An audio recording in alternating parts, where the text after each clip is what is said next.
Hey friends, how are you today? It's so nice to see you and to be with you here again this week. Today we are talking about to-do lists. Now I'm hoping that everybody's making to-do lists because our brains are not meant to be warehouses or storage units. Our brains are made to function and help us get through the day. But when we have so much we try to remember, there's no way our brain can do all that. So that's why it's so important to make to-do lists. So I'm here to tell you and talk to you about today the 3 mistakes you might be making with your to-do list. I know these from personal experience, so that's why I'm talking about them, because I promise you, I have made each and every one of these mistakes. So let's get started talking about them, and I'll share a little bit about what I've done wrong, and hopefully it'll help you not make the same mistake as well. So the first mistake that people make with their to-do list is they make them way too long, okay? Our to-do lists are not to be like ancient scrolls that when you roll it out, it goes like 5 feet down the aisle, okay? Our to-do list, we live in a crazy busy world, and we kind of wear that as a badge of honor. I mean, how many times has somebody asked you, how are you today? And you're like, oh, I'm crazy busy. I am so busy, right? We say that, and it's true. We have so much going on with home and kids and work and activities and volunteering, and we juggle so much. So we make these really long to-do lists because we do this brain dump, which is great, but then we get overwhelmed by the list because it's so long. And so I want to encourage you not to make your list so long. Your first mistake is you're making it too long. So the question is, how many things should be on your to-do list? Now, this will give you a little bit of a shock, but I'm going to tell you the honest truth. According to most researchers, 3 to 5 things are all you need on your to-do list. 3 to 5, that's it. When researchers looked at people in their to-do list, they found that only 41% of people were actually getting their to-do list activities completed, which meant that was less than half. Now, I don't know about you, but if I look at my to-do list and I have got this long list and I've got 20 things and I'm only able to accomplish 2, then I don't know about you, but I feel like a failure that day. I feel like I didn't get anything done. But if I only have 3 to 5 things on my to-do list, and I'm able to do all 3 or all 5, then I've got 100% and I'm feeling awesome. I mean, I'm feeling like I've just, climbed Mount Kilimanjaro. It's great. It's such a great feeling. It's momentum. So which would you prefer? Would you rather have a long list and not be able to complete it and then feel like you didn't get anything done, or have a smaller list and be 100% and feel like, yes, I can conquer the world?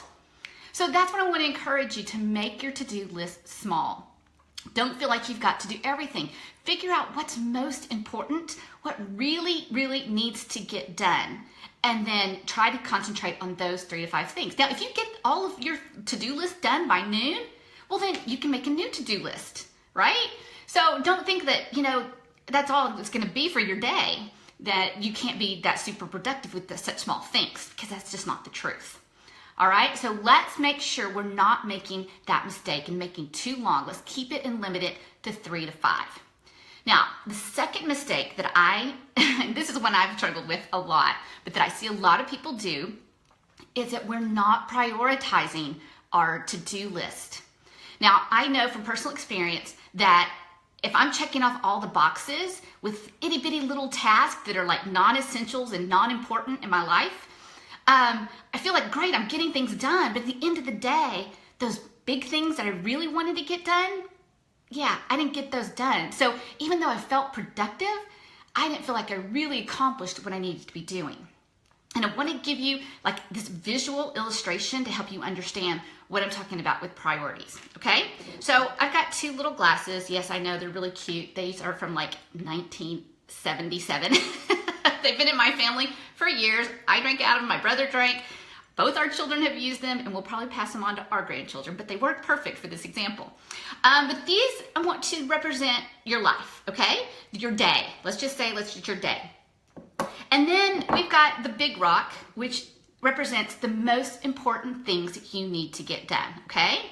And then I've got a bowl of rice, And these are all the non-essential, the unimportant, the minor things, okay, that can fill up our days and occupy our time.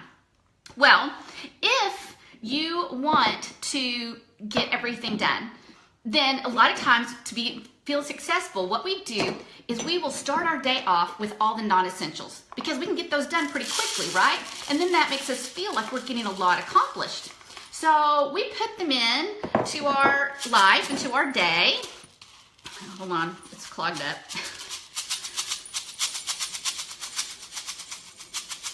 Okay, so you can see we're just doing and getting busy and going about our day, and we're feeling like we're getting a lot accomplished because all these little things, all these annoying tasks, we're getting them crossed off our list, right? All right, so we get them all in there. And then at the end of the day, the priorities, oh yes, those really important things that we should have been doing, we try to stuff them into our day, but guess what? It doesn't fit. You're expended. You're full. There's no more room for you to be able to get it all done. But what if we did things differently? What if you started with the most important things in your day, right? What if you started with those most important things, okay? And then once you got those accomplished, you focused on the non-essentials, okay? And you got them going and you got them all done. But you're like, there's no way that's all gonna fit. Well, you know what? It does. It all fits. That's because you gotta put first things first. And a lot of times we don't do that. We don't prioritize our day. We don't prioritize our to-do list. And so we're frustrated because the most important things don't get done because we're sidelined and refocused with all the non-essentials. But if you'll do the first thing, important things first, then everything else will fall into place. So mistake number 2, and trust me, that is one that I have to keep telling myself over and over and over again, to focus on the main things, focus on the priorities. So of those 3 to 5 things that you need to be doing on your to-do list, make sure those 3 to 5 are your most important task, okay? Your most important ones. And then let everything else fall in place. All right, the third mistake that I see people doing with their to-do list is that they keep their to-do list on sheets of paper, on the backs of envelopes, in sticky notes, they have them all over the place. And that's fine. If that's the way you work with your to-do list, great. But the problem with that is all those little pieces of paper and our calendar, which most people I have found use their phone for their calendar, they're in completely opposite places. They don't stay together. And so what happens is we make this to-do list of things that need to get done. And then we look at our calendar and we're like, oh my gosh, I've got all these activities in my calendar. How am I going to get this to-do list done? Or we do vice versa. We look at our calendar and we don't know what's going on with our to-do list. And so we try to jam things into our schedule without realizing what we've got going on. So I try to tell people, and I want to encourage you today, if you're watching and listening to this, I want to encourage you to keep your to-do list with your calendar, okay? Think of them like peanut butter and jelly or peanut butter and chocolate, which I really like. Try to keep them together all the time. That way you can look at your calendar and you can say, wow, I've got a busy day. There's no way I'm going to get these 5 things done. Let me focus on maybe just 2 or 3. Because I got to figure this out. Or you might look at your calendar and go, wow, there's nothing on my schedule today. Today, I'm really going to knock out some of those tasks I need to do. And so that way, you're always in conjunction, you're working together, and then you're not overwhelmed, and you're not trying to fit it in and then get overwhelmed with the busyness of your life. So I just want to encourage you, make sure that you keep your to-do list with your calendar, whether it's paper or whether it's digital or whether you're a combination of the two. Whatever it is, try to make sure you somehow keep them streamlined and keep them together. Now, you may be asking yourself, yeah, but what about all that brain dump? Okay, what about all that brain stuff I've got going in my mind? I want to encourage you, keep a master task list. Okay, if you've got so many things, keep one main sheet of paper or one note in your phone, and then look at your day each day with your calendar and pick out those tasks that need to be done. That way you don't forget what's going on, and then you can know what you need to do the next day. And then you don't overwhelm yourself with too much going on. And the last tip I want to leave you with about your to-do list is that you need to make sure, I just had a brain freeze. Okay, what was I going to say about to-do list? Isn't that the beauty of Facebook Live? Okay, well, I will have to think about it and get it because my brain goes so fast. I can't think about it either. So anyway, 3 mistakes you're making with your to-do list. You are making them too long. You are not prioritizing, and you are not keeping it with your calendar. Those are the 3 mistakes I see people making. I just want to encourage you not to make them too long. And then I finally remembered what I was going to tell you. With your to-do list, if you keep having a task that is constantly showing up day after day after day and you're just not getting to it, then you either need to delegate it or you need to delete it.